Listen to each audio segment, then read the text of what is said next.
Oke, bismillah para pemirsa. Assalamualaikum warahmatullahi wabarakatuh. Waalaikumsalam warahmatullahi wabarakatuh. Alhamdulillahirabbil alamin. Assalatu wassalamu ala asrofil anbiya'i wal mursalin wa ala alihi wa ashabihi wa man tabi'ahum bi ihsan ila yaumiddin. Amma ba'du. Bagaimana kabarnya para pemirsa sekalian? Alhamdulillah kita dapat berjumpa kembali dalam sesi podcast Joka Mengaji Unsensor. Dan kami hari ini memberikan kabar gembira karena alhamdulillah setelah melewati 1 tahun panggilan dakwah, Joka Mengaji menelurkan sebuah karya tulis Ustadz Muhammad Hafiz Al-Qais berjudul Al-Imamah fi Mizan Ahli Sunnah wal Jamaah, seperti yang bisa dilihat di sini. Karya tulis ini membahas syubhat-syubhat atau hal-hal yang masih dibingungkan seputar imamah, seputar baiat, seputar hal-hal yang berkaitan yang selama ini kita pun bingung ketika masih di Islam Jamaah. Jadi para pemirsa, bagi yang berkenan atau bagi yang menghendaki buku ini, kalau buku fisik bisa menghubungi saya, WA sudah tertulis di layar bawah, atau yang ingin menghendaki bayar seikhlasnya dapat mengakses file digital, link juga sudah tertera di layar. Baik, untuk podcast kali ini, sebelum kita mulai, mari kita menanyakan kabar terlebih dulu pada Ustadz Muhammad Hafiz Al-Qais. Bagaimana kabarnya Ustadz? Alhamdulillah. Alhamdulillah. Bagaimana Ustadz, ini kok bisa tiba-tiba terpikir menulis buku ini? Itu sebenarnya buku ini terwujud karena tulisan-tulisan kita yang dari awal itu memang membahas tentang imamah, kemudian tentang jamaah, tentang baiat, tentang imamatul kubra, imamatul sugro. Akhirnya agar tersusun rapi, teman-teman yang ingin membahas atau mengetahui tentang makna imamah asli yang sebenarnya seperti apa, bisa dibaca dalam satu file penuh atau dalam satu bentuk buku ini. Jadi tahu posisinya nanti Islam Jamaah itu di mana, imamnya Islam Jamaah itu posisinya di mana, yang dimaksud Imam A'dham itu seperti apa, Imam Sugro itu seperti apa, Imam Safar itu masuk di mana. Itu terjawab semuanya di buku ini. Nah, kalau begitu kenapa bukunya ini ditulis secara umum, Ustadz, bukan spesifik untuk Islam Jamaah? Karena sebenarnya kita melihat itu orang yang terjatuh pada kesalahan memaknai imamah, memaknai jamaah dan baiat itu tidak hanya dalam Islam Jamaah. Di Indonesia itu sebenarnya sudah banyak yang terjatuh pada pemahaman yang salah. Jadi memahami kemutlakan imam wajib di baiat meskipun tanpa mempunyai wilayah kekuasaan, sehingga ketika hal itu diterapkan akan tabrakan yang dimaksud dengan imamatul kubro dengan imamatul sugro itu seperti apa, akhirnya tabrakan. Posisinya sebagai keimaman lingkup kecil tapi minta haknya sebagai imam yang besar, yang didaulat. Nah, buku ini hadir untuk menjawab pertanyaan-pertanyaan itu. Jadi tidak fokus khusus untuk Islam Jamaah saja. Tapi memang buku ini sebenarnya terinspirasi dari Islam Jamaah. Makanya di sini saya tidak menulis dikhususkan pada Islam Jamaah. Tapi poin-poin pentingnya itu ada dalam Islam Jamaah, pemahaman Islam Jamaah ini. Kalau nggak salah ini juga motivasinya itu saja, karena kita mendengar kabar ada pengikut Islam Jamaah yang hijrah, tapi hijrahnya malah ke ISIS atau jadi Syiah saja. Ya, jadi kan ada teman-teman yang mantan hijrawan itu karena memahami bahwa imamah ini sangat penting mutlak. Mereka mengatakan bahwa imamah dalam Islam Jamaah itu imamah Hello Kitty katanya, karena tidak berani mengkafirkan secara mutlak orang yang berseberangan dengan dia hanya di forum pengajian tak. Akhirnya mereka keluar menuju ISIS ini, yang menganggap bahwa orang yang tidak berbaik pada imamnya itu dianggap kafir. Kemudian ada lagi yang menganggap imamah itu penting, sehingga dia mencocokkan dalam jamaah Islam jamaah sudah nggak betah, jadi dia keluar ke Syiah, karena di Syiah juga ada konsep imamah, ada konsep baiat, ada konsep persenan yang sama ciplok dengan Islam jamaah. Dan di sini nanti juga ada pembahasan tentang imamah, yang perbedaan imamah antara Syiah dengan imamah yang ahli sunnah itu. Jadi biar tahu. Nah, antum pernah menjumpai kasus hijrawan yang ke ISIS itu? Pernah. Ada beberapa teman anak yang masuk ke ISIS. Ada yang di Purwokerto, ada yang di Sidoarjo, ada yang dari Malang. Itu mereka, tapi saya nggak tahu kabarnya sekarang. Cuman dulu tahun 2009, 2008 itu sudah terindikasi masuk ke ISIS itu. Berarti antum masih di jamaah saja? Masih di jamaah itu. Terus sempat berdiskusi atau? Ya sempat diskusi. Ya saya masih juga diskusi lewat WA pernah. Sampai datang berhadapan-hadapan itu yang dari Purwokerto juga pernah. Tapi memang subhatnya itu lebih kuat. Karena menganggap bahwa yang tidak berhukum dengan hukum Allah itu otomatis kafir. Oh iya, itu subhatnya lumayan kencang saja tentang itu. Jadi nanti ini juga dibahas di buku ini saja. Ya, itu pembahasan. Nah, gitu kita langsung ke tema hari ini. Insya Allah hari ini kita coba kerucutkan pembahasan tentang syubhat-syubhat keimaman, seputar keimaman. Yaitu kita akan fokuskan ke baiat. Nah, ini baiat juga jadi senjatanya Islam jamaah saja untuk mengurung para pengikutnya, para jamaahnya supaya tidak keluar dari Islam jamaah saja. Nah, kita mulai dari dasar dulu. Sebenarnya baiat itu apa, Ustaz? Baiat itu sebenarnya dari al-baiat itu dari kata al-bai, jual beli. Itu kan kalau orang Arab dulu kan ketika mengerjakan jual beli, transaksi yang dianggap sah itu mereka saling bersalaman. Berarti artinya transaksi itu sudah sah. Ini sama praktek bai'ah itu yang dilakukan oleh dua orang, yang membaiat dan yang dibaiat. Jadi secara pengertian Al-Hafiz Ibnu Hajar Al-Asqalani beliau mengatakan wal muradu bil baiati al-ahdu ala ta'ah. Itu inti dari baiat. Baiat itu sebenarnya secara syariat itu yang dikehendaki baiat adalah al-ahdu. Al-ahdu itu berarti janji, janji ya, perjanjian untuk mentaati seorang pemimpin. Sama itu dari Imam An-Nawawi itu juga menjelaskan aslul bai'ah al-muhadah, saling berjanji ala ta'at di atas ketaatan. Taat kepada siapa? Pada pemimpin.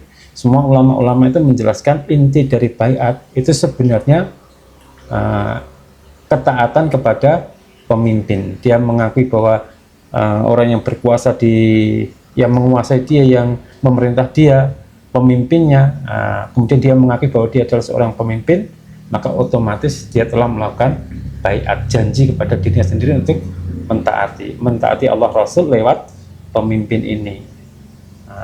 Gitu. Nah, baiat itu tidak harus bersalaman, meskipun pada zaman Rasulullah SAW, Rasulullah mengerjakan baiat itu dengan bersalaman, kecuali dengan perempuan. Tapi zaman Rasulullah itu baiatnya beda dengan zaman pengukuhan Abu Bakar sebagai khalifah. Karena baiatnya itu zaman Rasulullah baiat masuk Islam, baiatnya seorang perempuan, baiatnya jihad sampai mati. Jadi tujuannya baiat itu apa? Kalau pengukuhan kekhalifahan itu ada pada zamannya Abu Bakar radhiyallahu anhu. Itu Abu Bakar itu pengukuhan khalifah. Nah, lalu ini Ustaz, kenapa baiat itu disyariatkan dalam agama kita? Baiat itu memang dalam hadis, dalam literatur hadis kalau kita lihat itu memang disyariatkan. Baiat itu disyariatkan untuk pertama menyatukan umat. Menyatukan dulu kan suku Khazraj sama Aus. Dengan Aus sebelum masuk Islam itu kan berperang. Bahkan ketika masuk Islam itu masih mempunyai emosi seperti emosinya orang jahiliyah. Ketika ada pengukuhan orang yang menjadi pemimpin, otomatis suku Aus dan Khazraj itu harus mengikuti pemimpin yang sama. Nah, itu pertama untuk menyatukan umat. Kemudian yang kedua untuk mencegah kekacauan. Nah, karena suku Aus dan Khazraj yang sudah terbiasa berperang, dengan adanya pemimpin, mereka mentaati pemimpin itu, berarti perpecahan atau kekacauan ini bisa terhindari. Ada perjanjian mereka dengan pemimpinnya, kemudian juga menjaga agama, kemudian menjaga keamanan, dan yang terakhir itu untuk menghindari perebutan kekhalifahan. Makanya dikatakan ketika ada dua khalifah yang sama-sama dibaiat, sama-sama memiliki kekuasaan, sama-sama memiliki wilayah, maka yang sah adalah pihak yang pertama. Nah, meskipun ketika nanti terjadi pertumpahan darah, peperangan, dan yang di pihak kedua ini ternyata menang, berarti dia kan mencari kekuasaan dengan cara mengalahkan yang lain. Nah, ini hukumnya tetap sah sebagai pemimpin meskipun dengan cara menumpahkan pertumpahan darah itu. Berarti ini kembali ke maqasid syariat. Iya, maqasid syariat itu tujuan syariat diturunkannya, diadakannya baiat. Itu salah satunya untuk memang untuk menjaga nyawa itu. Nah, lalu kalau sebenarnya syariat itu memberi petunjuknya kepada siapa baiat itu diberikan. Nah, ini yang perkara pentingnya ini.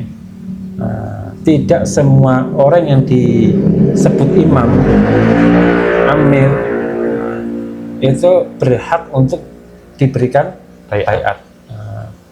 Ini berkaitan dengan kalau Imam An-Nawawi ketika menerangkan bab baiat al-muradu luzum jama'atil muslimin wa imamahum. Jadi berkaitan dengan beriltizam, menetapi jamaahnya kaum muslimin dan imam mereka. Imam dari semua kaum muslimin. Berarti pertama baiat itu diberikan pada khalifah. Zaman Abu Bakar masih memimpin satu suara, orang Islam itu satu suara. Zaman Umar, Utsman, itu juga satu suara yang dibaiat, ya kan, satu suara yang memiliki pemimpin yang sah itu yang dibaiat. Kemudian kalau kita lihat, meskipun kita berada di negeri Indonesia ini, kita lihat di negeri Indonesia misalkan, apakah kita berbaiat kepada pemimpin Indonesia secara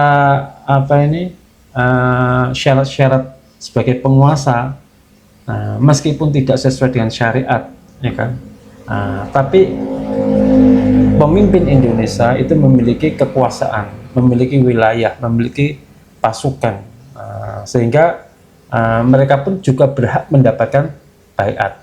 Tapi caranya bagaimana kita nanti juga dilihat, membahas di buku itu ada. Oke, nanti sambil nanti coba kita ulas sedikit aja. Iya.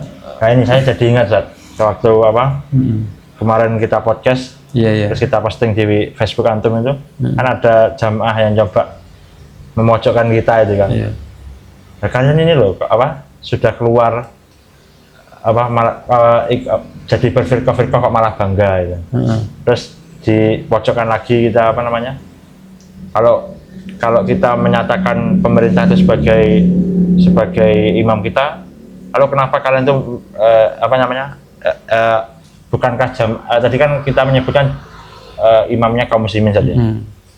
Tapi di sisi lain kita juga hadis yang 73 golongan itu kan satu golongannya benar itu kan firqah. Nah, itu kan tetap firqah, tetap berpecah belah itu kan. Nah, itu gimana untuk menjelaskan itu? Nah, jadi yang dikatakan dengan firqah, pertama kita lihat iftiraq, itu kan hadis tentang iftiraq, perpecahan umat. Ada perpecahan yang tidak selamat.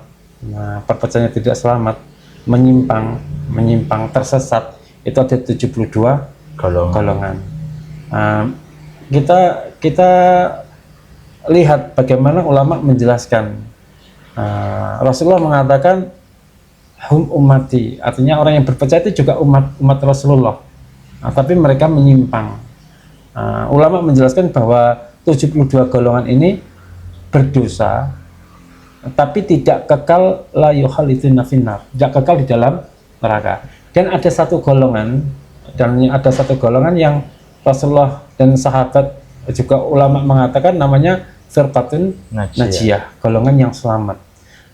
Siapakah golongan yang selamat itu? Rasulullah menjawab, ma'ana alaihi wa ashabi. Itu sebagai al-jamaah itu, Rasulullah menerangkan al-jamaah itu, yang dimaksud al-jamaah itu adalah apa-apa yang saya tetapi dan yang ditetapi oleh sahabat-sahabat saya. Artinya ini adalah manhaj, bukan golongan yang diterangkan oleh Rasulullah ini, bukan golongan yang beramir, berbaiat dan bertaat, itu tidak. Tapi manhaj siapapun umat Islam, dimanapun keberadaannya, ketika dia menetapi apa yang kami tetapi dan sahabat-sahabat kami, maka itu termasuk al-jamaah, termasuk firqatun najiyah. Kalau sudah tahu, artinya sudah tahu, oh berarti batasannya yang dikatakan firqatun najiyah itu tidak terbatas dengan imam dan baiat saja. Ternyata siapapun, entah itu di Indonesia, entah itu di belahan bumi yang lain, mereka itu menetapi Al-Quran dan Sunnah sesuai dengan petunjuk Rasulullah dan yang dilakukan oleh salafus salih, maka dia dikatakan al-jamaah meskipun tidak berbaiat dengan imam di sini, ya kan? Ya. Tidak berbaiat, mereka tetap saudara semuslim, tetap menetapi al-jamaah. Jadi al-jamaah itu maknanya jadi luas. Beda dengan al-jamaah yang dimaksud dalam Islam jamaah. Mereka menganggap bahwa al-jamaah itu adalah orang-orang yang berbaiat kepada imamnya. Makanya ini akhirnya ketika membahas al-jamaah itu terfokus, terkotak dengan imamnya saja, otomatis, dan membahas orang yang tidak Islam yang tidak masuk kepada berbaiat pada imamnya atau keluar dari jamaahnya, ini dianggap kafir, dianggap murtad. Ini yang keliru. Jadi mengkotakkan itu keliru. Ini berarti bukan firqatun najiyah, justru masuk pada kategori firqah dari 72 golongan itu. Berarti kalau tadi jalan yang ditetapi Rasulullah dan para sahabatnya, kalau para sahabat mencontohkan membaiat itu kepada pemimpin yang satu umum, itu yang kita tiru. Itu yang kita tiru. Dan nanti Ibnu Saimin itu menjelaskan umat Islam sekarang itu tidak memiliki satu imam untuk DPR. Ya. Kan dia hidupnya meninggalnya kan baru-baru aja. Ya, tahun 2000-an itu. Kan nggak ada imamnya, Islam itu tidak dipimpin satu imam. Terkotak-kotak, artinya terkotak-kotak itu di belahan bumi itu mereka bertempat di pemimpin-pemimpin di negerinya masing-masing, itu kan. Terkotak-kotak. Artinya kedudukan imam yang dibahas dalam hadis itu bukan berarti misalkan masalah baiat ini, bukan berarti hukum baiat itu hilang, itu tidak, tapi nanti tetap ada. Sama seperti haji misalkan, haji hukumnya wajib ketika syaratnya apa? Ketika mampu, ya kan? Dan itu menjadi bagian salah satu dari rukun Islam. Apakah orang yang tidak mampu kemudian tidak mengerjakan haji, hukumnya Islamnya batal? Kan tidak. Sama seperti baiat, padahal baiat itu bukan bagian dari rukun Islam. Mereka yang menganggap baiat itu wajib karena rata-rata mereka takut terhadap hadis man mata walaisa fi unuqihi baiatun mata mitatan jahiliyah. Itu yang ditakutkan. Sehingga mereka seharusnya tidak mampu, syarat-syarat yang tidak terpenuhi, harusnya tidak perlu mendirikan baiat, tidak perlu mendirikan imam, tapi mereka memaksa mendirikan imam, membaiat. Itu yang salahnya di situ. Nanti kita kupas di sini juga ada, kita kupas di situ, di buku ini juga ada. Ya, saya jadi ingat dulu kan sempat zaman fitnah yang zaman Utsman setelahnya itu ya. Itu di Timo itu juga ada. Ya, itu maksudnya itu kan setelah sepeninggal Utsman bin Affan radhiyallahu an, itu kan lalu kaum muslimin sepakat untuk mengangkat Ali bin Abi Thalib sebagai khalifah. Itu kan Muawiyah menunda baiatnya. Nah, itu kenapa kok ada sahabat yang menunda itu? Nah, itu kan gini. Zaman Abu Bakar radhiyallahu anhu, ketika Rasulullah meninggal, kekhalifahan dipegang oleh Abu Bakar, Ali bin Abi Thalib itu juga menunda baiat. Menunda baiat. Menunda baiat. Nah, bahkan sampai istrinya meninggal tidak baiat. 6 bulan berarti. 6 bulan itu tidak baiat. Fatimah radhiyallahu anha. Itu tidak baiat. Fatimah itu tidak baiat sampai beliau meninggal. Ali juga menunda tidak baiat. Setelah Fatimah meninggal, Ali baru baiat kepada Abu Bakar radhiyallahu anhu. Ini bukan berarti ketika Ali itu menunda baiat atau tidak baiat dikatakan kafir, itu tidak. Atau sahabat lain memahami, oh berarti Ali bin Abi Thalib itu kafir karena tidak berbaiat kepada Abu Bakar. Itu kan tidak. Ali mengakui bahwa Abu Bakar adalah khalifah, mengakui sebagai pemimpin.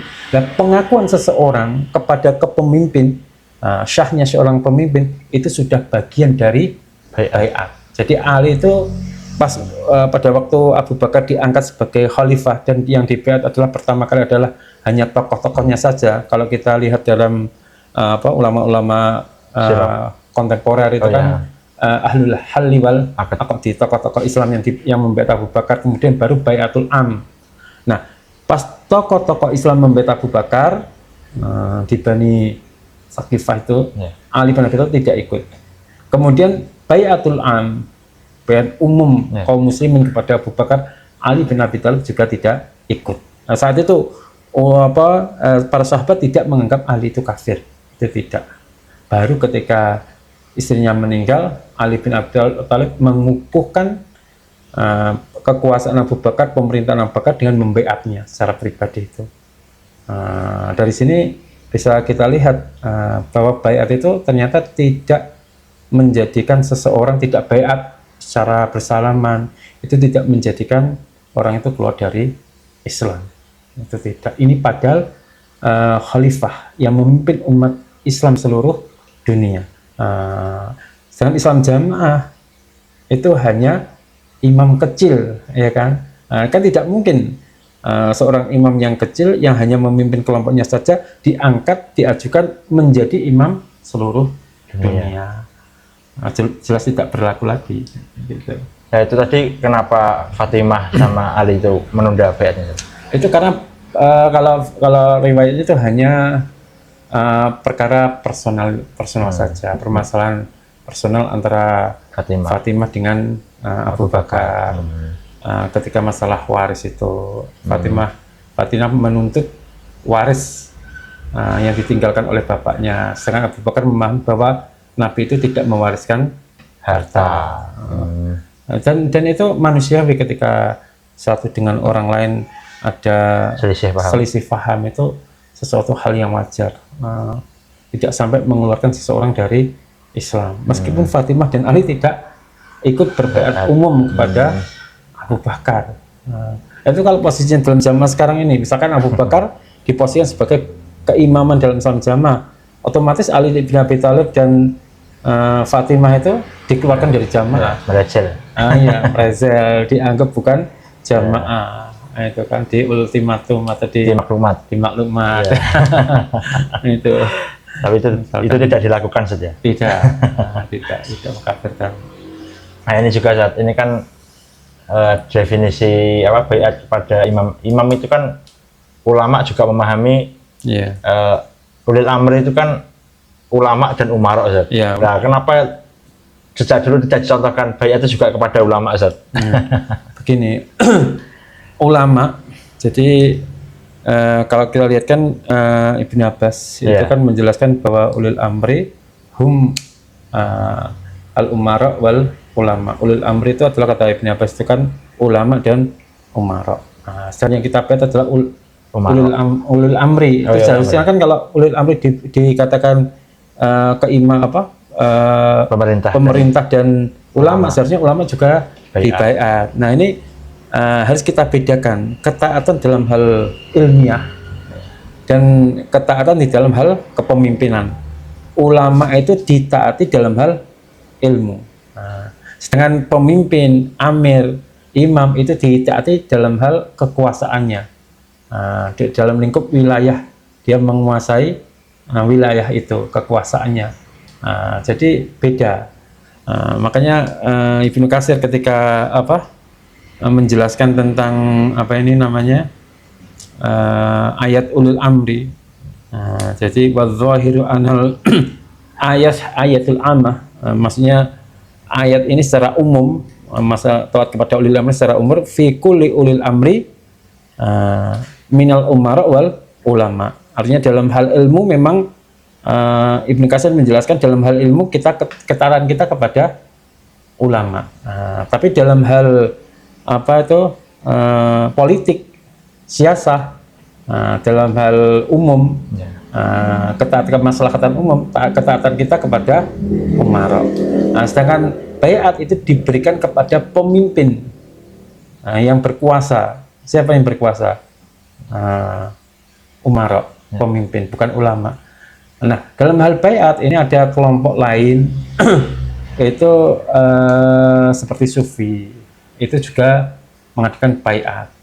Sufi, pemimpin torikot, itu kan membaiat murid-muridnya.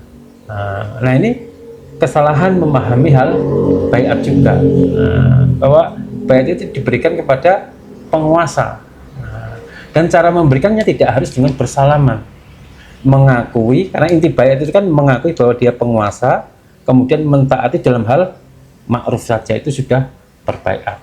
Jadi tidak harus berarti baiatnya lewat KTP, lewat enggak. Kita mentaati pemerintah itu sudah isi dari baiat. Intinya baiat itu, ulama menjelaskan seperti itu. Oke, sekarang nah ini apa namanya, kok sampai ada kelompok-kelompok yang apa namanya memiliki pemahaman yang salah tentang imamah dan baiat sampai ya seperti kita dulu itu menjadikannya sebagai syarat sah Islam dan syarat masuk surga, itu gimana sih?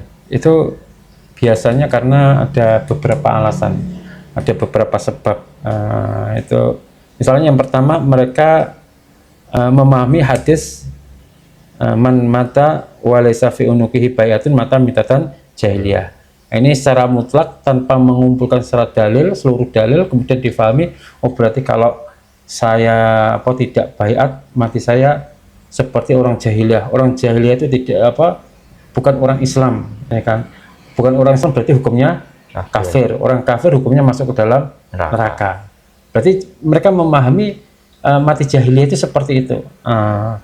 Kedua, mereka itu yang pertama. Yang pertama, mereka salah memahami dalil tersebut, hadis itu. Yang kedua, mereka mencampur adukan antara imam a'zam dengan amirnya jamaah mereka yang kecil.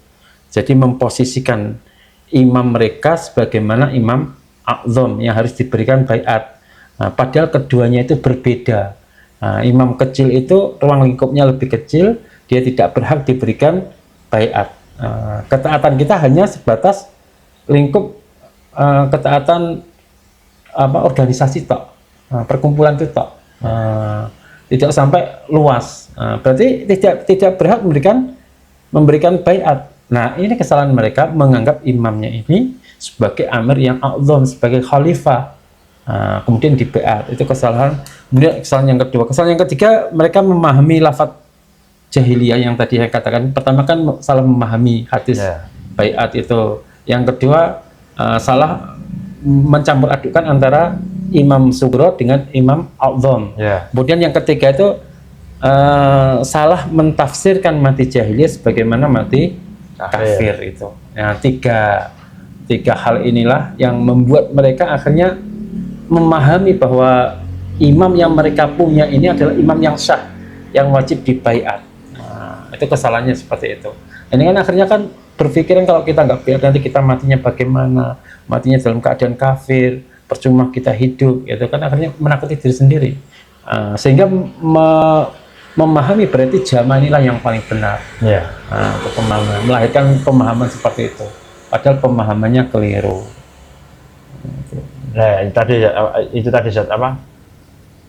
Itu kan subhat-subhat kerancuan berpikir yang sengaja ditebar Zat, oleh pendiri Islam Jamaah. Nah, kenapa subhat seperti itu tadi, atau subhat seputar keimaman yang juga ada di firqah-firqah lain itu sangat kuat Ustaz. Saya tuh ingat antum dulu cerita tuh saat sudah di Universitas Islam Madinah pun masih kuat sekali saja apa pemahaman itu. Ya memang begini syubhat ini dibangun di atas beberapa hadis yang benar. Itu pertama. Kenapa kok jadi susah? Susah. Misalkan benar Islam memerintahkan kita untuk berjamaah benar. Benar Islam memerintahkan kita adanya pemimpin dan baiat. Islam memerintahkan kita untuk perpecahan. Islam memerintahkan kita untuk memiliki imam yang sah. Itu kan? Ini kan berarti menjadi sebuah premis kalau pernyataan yang awalnya dianggap benar sehingga menjadi keyakinan, asumsi menjadi keyakinan, sehingga orang ketika pernyataan ini ditebar atau premis ini ditebar dan diyakini menjadi suatu kebenaran dan ada dasarnya, sehingga ini menjadi keyakinan yang kuat, misalkan keyakinan kalau nggak baik itu berarti mati kafir, hadisnya ini loh, ini kan kuat misalnya, oh ya ini dasar hadisnya ini. Imamnya juga di baiat ada hadisnya ini loh. Ini kan berarti pernyataan yang kuat. Ada dasar akhirnya, ada landasannya. Coba nasihat di pusat nasihatnya seperti itu terus. Ini sebenarnya dasarnya benar. Memang Islam mengajarkan seperti itu. Dilarang ada perpecahan, harus ada imam, harus ada baiat, harus ada ketaatan. Ini benar semua. Tapi pernyataan yang benar ini disalahfahami. Caranya bagaimana biar kita bisa menerima bahwa yang kita yakin ternyata salah. Koreksi dalilnya lagi. Dulu kita memahami bahwa imam itu benar, wajib, baiat itu wajib, jamaah itu wajib. Coba kita lihat dikoreksi dengan dalil, dengan perkataan ulama-ulama dan praktek dari sahabat dan salafus saleh. Ketika kita dalam kitab dalam buku ini juga ada penjelasannya nanti. Ketika kita compare, artinya pemahaman kita yang dulu, premis kita, keyakinan kita yang dulu, ternyata setelah disandingkan dengan hadis-hadis dan qaul ulama, ternyata sangat bertentangan. Nah, kenapa kok kuat sekali keyakinan itu? Karena tidak ada pembandingnya. Tidak ada pembandingnya nih loh. Pembanding untuk compare untuk dia nggak ada. Sehingga yang diterima hanya satu sisi tok, dari jalurnya dia tok, itu yang diterima, sehingga menjadi kuat, keyakinan itu menjadi kuat. Ahli bid'ah itu semua kan seperti itu. Ibnu Qayyim al-Jauziyah itu juga menjelaskan kan, ahli bid'ah itu tidak datang dengan kebatilan murni, itu tidak, tetapi mereka mencampur adukan antara kebatilan dengan kebenaran, dicampur adukan. Ya itu makanya kita juga mengaji ini hadir akhir itu untuk mencoba memberi perbandingan itu saja. Perbandingan. Kita kenalkan perbandingan dari ulama-ulama, kita bandingkan dengan penjelasan atau keterangan dari pusat, dari keimaman pusat. Ya itu tadi Zat. Tapi yang pengalaman antum sendiri, kenapa dulu antum sampai 1 tahun ya Zat, atau berapa untuk mengikis syubhat itu Zat? Iya, dulu memang begini, kita karena dari kecil itu kan nasihat tentang jamaah imamah itu kan dari cabai rawit, itu kan bahkan kita lebih hafal 5 bab daripada rukun Islam, rukun iman, rukun Islam itu lebih hafal 5 bab, karena memang yang diajarkan itu terus, itu terus sehingga menjadi, kalau istilah mereka itu menjadi balung sumsum, menjadi sudah mengakar kuat di dalam hati. Nah, ini termasuk syubhat. Memang syubhat itu benar, syubhat itu menyambar-nyambar itu benar. Tapi ketika kita kaji lagi, ketika mengkaji, makanya dalam di pusat kan kita tidak diperbolehkan mendengarkan ustadz dari luar, yang sudah keluar atau dari luar selain golongannya. Itu karena apa? Karena ketika kita mengcompare keilmuan dalam jamaah, membandingkan dengan keilmuan di luar jamaah, keilmuan yang dibawa oleh ustaz sunnah, ternyata ini ya jauh, sangat jauh. Kemudian ternyata kita memang salah memahami bab imamah. Memahami bab imamah pun tidak langsung bisa menerima. Kadang kita menganggap Indonesia ini nggak ada imam. berhukum, Ya. nggak berhukum dengan Quran dan hadis. Yang dipakai hukumnya adalah Undang-Undang Dasar 1945. Berarti itu bukan orang Islam. Sehingga seolah-olah membenarkan bahwa imam yang kita angkat pada tahun 41 itu adalah imam yang benar. Tapi ternyata tidak ada dasarnya, tidak ada dalilnya. Itulah akhirnya keyakinan itu akhirnya runtuh, Terkikis pelan-pelan saja. terkikis oleh keilmuan, oleh Quran dan hadis dan pemahaman para ulama salafus saleh. Nah, ya itu bagi para pemirsa, kalau seandainya kita mengetahui ada saudara kita yang masih di Islam Jamaah itu masih susah hilang subhatnya, ya kita maklumi sambil kita doakan saja. Ya, kita doakan. Sambil kita terus coba dakwahi saja. Karena ya kita maksudnya apalagi ya kayak antum, Ustadz Khalil, Ustadz Anas, saya pernah dengar kisah mereka bertiga itu kan juga pertama kali ketika mendengar ajaran kita salah itu kan kaget saja, terpukul. Betul. Makanya ketika Ustadz Aziz Ridwan itu ketika ada yang WA beliau, beliau menjawabnya itu kami itu tahu seluk beluk jamaah. Orang tua kami juga dalam jamaah, kami kecil dalam jamaah. Kami tidak mungkin menerakakan diri kami, keluarga kami dan orang lain. Itu kata-kata itu kan sebenarnya kan kata singkat, tapi orang berpikir lah ya, seorang ulama kan nggak mungkin dia serta merta aku akan mlebu neraka, kan nggak mungkin, atau mengajak orang lain masuk ke dalam neraka. Artinya kenapa Ustadz Aziz dan Ustadz Khalil, Ustadz Abdullah Mas'ud mempunyai keyakinan yang berbeda tapi tetap dalam Islam Jamaah waktu itu karena beliau-beliau semua ini menghendaki dakwah itu dari dalam. Nah, makanya dulu kan saya masih ingat betul dikajikan kitab Tauhid, Tafsir Muyasar, di Syarah Asmaul Husna, kemudian kitab-kitab akidah diajarkan pelan-pelan. Karena ketika kita diajarkan pelan-pelan, ini nanti akan membuat mindset kita bahwa oh ternyata imam yang dalam jamaah ini bukan imamul a'zam, hanya sebagai pelengkap saja, hanya sebagai sarana saja untuk mempermudah menetapi agama. Nah, kalau sudah demikian, berarti orang Islam di luar jamaah juga Islam, iya. Tujuannya itu juga Islam. Yang penting menetapi Quran dan Sunnah itu hukumnya sama seperti jamaah meskipun tidak berpihak kepada imam. Kita sudah selesai, khalas itu. Selesai. Tujuannya seperti itu dulu awalnya. Kalau mengambil sikap langsung hijrah, katakanlah seperti Ustadz Mauludin, Ustadz Bambang Irawan, Ustadz Rifai yang baru meninggal hasil kemarin itu, mereka ketika seperti Ustadz Bambang Irawan itu ketika tahu kerja di Mekah ternyata menyampaikan pemahamannya ternyata dikatakan Dajjal, dikatakan Dajjal karena memang penuh dengan tipuan, akhirnya langsung hijrah.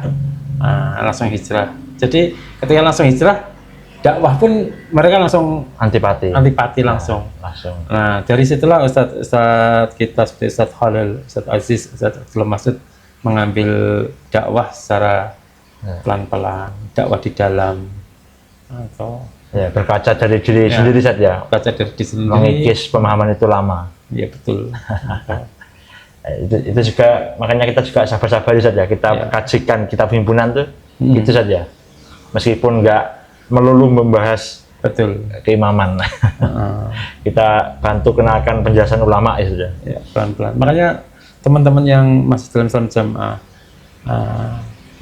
antum semanjenengan nggak masalah misalkan mau beli buku ini, ambil buku ini atau lewat PDF itu coba dibaca pelan-pelan pemahaman imamah itu seperti apa, imamah yang dimau oleh Quran hadis itu seperti apa, kemudian bandingkan dengan imamah yang jenengan yakini saat ini. Di sini ada semua, apa itu imam itu bagaimana, kedudukan imam itu apa, amir itu apa, sultan itu apa, ulil amri itu apa, bahkan kemudian masuk ke baiat, masuk ke jamaah, itu semua insya Allah ada di sini. Bacanya pelan-pelan saja sambil dinikmati. Insya Allah bahasanya ringan, bukan bahasa kita mengambil, bukan bahasa akademis, bukan bahasa yang kadang orang awam sulit dicerna gitu. Ya. Kita bahasnya bahasa ringan biar bisa memahami. Ya, ini bagi para pemirsa ya, terutama yang dari Islam Jamaah, bisa kok pakai ini apa gratis bisa. Ya. Bisa download gratis, linknya ada. Ya, tapi tetap syaratnya ngisi email itu saja, ngisi itu tetap itu karena memang dari platformnya seperti itu saja. Jadi di apa dibaca saja dulu, kalau menghendaki cetak nanti beresiko saja. Itu tadi waktu bahas hijrah tadi saya tiba-tiba teringat dulu waktu apa Nabi dakwah di Mekah itu kan ada yang langsung mendeklarasikan Islamnya seperti Umar, ada yang diam-diam dulu saja, iya ada. Sampai terpaksa harus mencaci maki Rasulullah saja. Iya ada itu. Sampai ada juga yang disuruh hijrah ke Habasyah, ke negerinya Raja Najasyi yang Nasrani. Iya. Sampai disuruh Nabi merintah untuk hijrah ke Habasyah itu. Ya, Habasyah itu. Ya. Untuk apa? Supaya apa? Keimanan hukum terjaga. Ya, itu juga hukum Islam kan bisa diterapkan saja. Betul. Ini juga mungkin tadi yang apa antum bahas tadi, tidak berhukum dengan hukum Allah. Ini kayaknya kalau kita orang Indonesia mendengar kata hukum tuh sempit, hanya dihukum pidana sebenarnya. Iya. Hukumnya tuh sebenarnya hukum Allah tuh banyak sekali. Bahkan hal yang remeh temeh itu juga memakai hukum Allah. Cuma kan ada tingkatannya. Iya. Yang disebut kafir itu seperti apa, kufrun duna kufrin itu seperti apa, ada itu. Ya. Itu kan juga ayat tentang apa tidak berhukum dengan hukum Allah kan tidak hanya kafir saja, ada yang munafik, ya mufasikun, itu kan. Kemalam yafkum kita bila faulaika. Nah ini saya penting masih bingung. Baiat pada pemerintah gimana, Zat? Baiat pada pemerintah. Sebenarnya baiat ini apa? Ini sebenarnya pertanyaan juga penting ini. Pertanyaan penting dalam sistem apa? Demokrasi. Iya, demokrasi modern seperti ini di Indonesia ini kan tidak ada prosesi baiat yang dilakukan sebagaimana zaman khalifah dulu. Namun substansi isi dari baiat itu tetap ada dalam bentuk apa? Pertama dalam bentuk mengakui pemerintah Indonesia itu pemimpinnya adalah pemimpin yang sah. Sebagai pemimpin kita mengakui bahwa siapa pemimpin Indonesia? Presiden itu. Sama ketika Imam Ahmad itu ketika ditanya siapakah imam? Siapakah imam? Ketika ditanya seperti yang disebutkan yang memimpin saat itu, pemimpinnya saat itu. Iya, padahal kan zamannya Imam Ahmad itu kan pemimpinnya saat itu juga menyimpang, ya kan? Pemahamannya menyimpang. Tapi dikatakan sebagai pemimpin. Dan Indonesia juga demikian. Kita melihat Indonesia ini kalau memang prosesi baiat syar'inya tidak ada, tapi substansinya baiat itu ada. Kita mengakui pemerintah yang sah, presiden itu tidak memberontak, taat dalam perkara yang ma'ruf, kemudian menjaga persatuan antara umat Islam, itu menunaikan kewajiban sebagai warga negara, sebagai rakyat, sebagai rakyat, dan mentaati dalam hal yang ma'ruf dan meninggalkan selama tidak menentang syariat kita taati. Ini sebenarnya substansi dari baiat itu sendiri. Jadi baiat itu tidak harus kita datang ke pemimpin salaman, itu tidak, karena baiat itu tujuannya sendiri-sendiri. Tidak harus salaman, itu tidak. Meskipun nanti presidennya dan orang non muslim, nah itu berarti hukumnya beda lagi. Maksudnya gini, Amir di Indonesia, Amirul Bilad, kita bahas Amirul Bilad. Amirul Bilad kan amir penguasa negeri. Siapa yang jadi penguasa negeri ketika dia umat Islam, orang Islam? Dia orang Islam, maka kedudukan di samping sebagai Amir Bilad, dia juga sebagai ulil amri. Ulil amri. Ketaatan kita kepada penguasa dalam hal yang ma'ruf. Ketika yang jadi presiden ini bukan orang Islam, maka kedudukannya hanya sebagai Amir Bilad saja. Penguasa negeri tok, bukan sebagai ulil amri. Karena ulil amri itu hanya mencakup orang Islam yang mengurusi umat Islam.